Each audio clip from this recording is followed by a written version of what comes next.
Shillong police ने राजा रघुवंशी हत्याकांड की जांच को आगे बढ़ाते हुए इंदौर में राजा के घर पहुंचकर परिजनों से पूछताछ की, जहां पुलिस टीम ने राजा की मां और दोनों भाई से करीब 1 घंटे तक बातचीत की। इस दौरान विशेष रूप से राजा हत्याकांड के मुख्य आरोपी सोनम रघुवंशी के व्यवहार और घटनाक्रमों को लेकर सवाल किए गए। सूत्रों के अनुसार शिलांग पुलिस ने घटना से पहले सोनम के व्यवहार, उसके परिवार से संबंध और हनीमून यात्रा से जुड़े पहलुओं पर फोकस किया।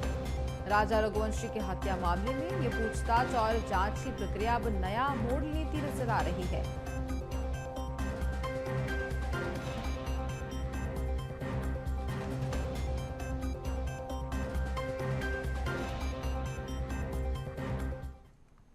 वो सबने पूछताछ के हिसाब से आई थी, तो सोनम का व्यवहार कैसा था, आपसे आपसे बातचीत करी, उसने कैसा किस टाइप से आपको व्यवहार लगा था, इस टाइप की सारी बातें जो थी उसने पूछी थी।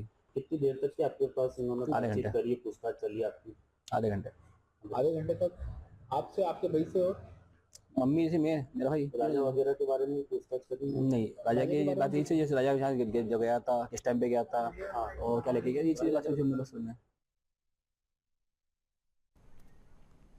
और ज्यादा जानकारी लेंगे सहयोगी भारत पाटिल से। भारत, क्या कुछ पूरा मामला यहाँ बताया जा रहा है जहां परिजनों से पूछताछ भी की गई?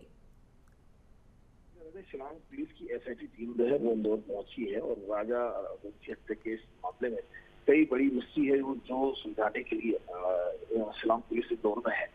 बात करें शिलांग पुलिस की तो इस पूरे मामले में अब तक आरोपियों को गिरफ्तार कर लिया गया, लेकिन राज रघुवंशी के घर जो है कल देर शाम शिलांग पुलिस पहुंची थी और वहां पर मौजूद राजा की वजह से उससे संपर्क किया गया, बयान लिए गए, साथ ही राजा का जो बेडरूम था उससे भी चेक किया गया। अभी राजा का मोबाइल और चेन जो है वो मिसिंग है। उसके अलावा जो अहम सबूत है वो भी शिलांग पुलिस जुटा रही है कि जो सोनम रघुवंशी थी वो हत्या के बाद में इंदौर में कहाँ और कितनी बार रुकी थी, लेकिन तो सूत्र बता रहा है कि 14 दिनों तक वो एक किराए के फ्लैट में लेकर रुके थे और खुद राज कुशवाहा ने भी अपने घर उसे 3 दिन रुकवाया था। तो किसी को भनक तक नहीं लगी, काफी शातिर जो है ये आरोपी है और राजा ने अपने घर में छुपा के रखने के बावजूद भी किसी को भनक नहीं लगने दी कि कोई आकर के छुपा हुआ है। भारत, परिजनों से क्या कुछ बातचीत की गई? राजा की फैमिली से बात की गई, उन्होंने क्या कुछ कहा? शिलांग पुलिस घर पहुंची थी और राजा के पास क्या क्या चीजें मौजूद थी उसकी डिटेल। दूसरा, यहाँ पर अगर बात की जाए तो राज कुशवाहा के घर भी अब जो पहुंची, परिजनों से जो बात की गई थी उसमें ये साफ था कि डिटेल दी गई थी जो सोनम का व्यवहार है किस तरह का था, क्या सोनम लेके निकली थी, राज के पास क्या क्या मौजूद था, ये सभी चीजों की जानकारी जो है वो शिलांग पुलिस ने ली है।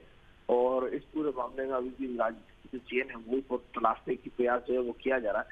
वही जो है आज, क्योंकि ये भी संभव है कि जो टीम एसआईटी जो तो शिलांग की घूम रही है वो अन्य जगहों भी जा सकती है, लेकिन इस मामले में परत दर परत कई चेहरे जो है सामने आ रहे हैं। लेकिन पुलिस को भी यकीन है कि इस पूरे घटनाक्रम का मास्टरमाइंड कोई शातिर होगा, लेकिन राजा और सोनम एक दूसरों पर हत्या का आरोप लगाते नजर आ रहे हैं। शिलांग पुलिस फिलहाल पूछताछ कर रही है, पूछताछ के बाद और भी कई बड़े खुलासे करेगी। बिल्कुल, देखिए पूछताछ लगातार जारी है, कई और बड़े खुलासे भी इस दौरान हो सकते हैं। भारत, तमाम जानकारी के लिए बहुत धन्यवाद आपका।